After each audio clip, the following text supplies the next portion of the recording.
बहुत समय पहले की बात है। एक छोटे से गांव में रामलाल नाम का एक किसान रहता था।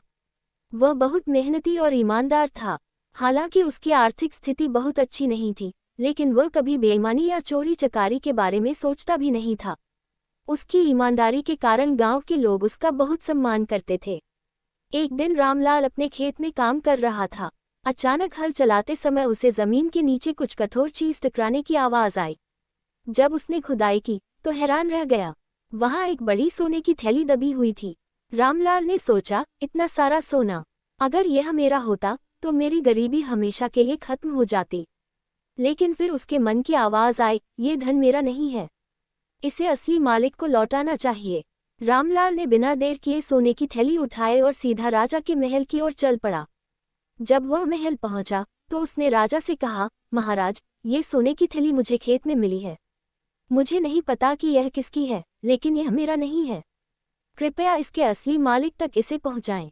राजा रामलाल की ईमानदारी देखकर बहुत प्रभावित हुए।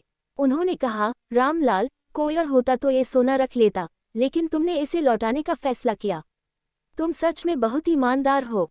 राजा ने पूरे गांव के सामने रामलाल की प्रशंसा की और उसे सम्मानित किया।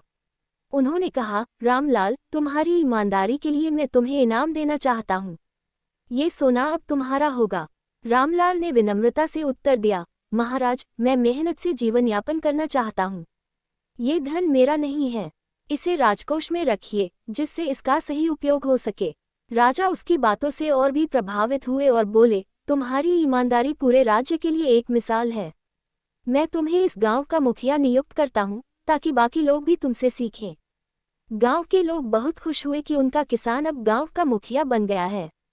रामलाल ने अपनी सच्चाई और ईमानदारी से गांव का विकास किया और हर किसी की भलाई के लिए काम किया। इस कहानी से हमें ये सीख मिलती है कि ईमानदारी सबसे बड़ा धन है।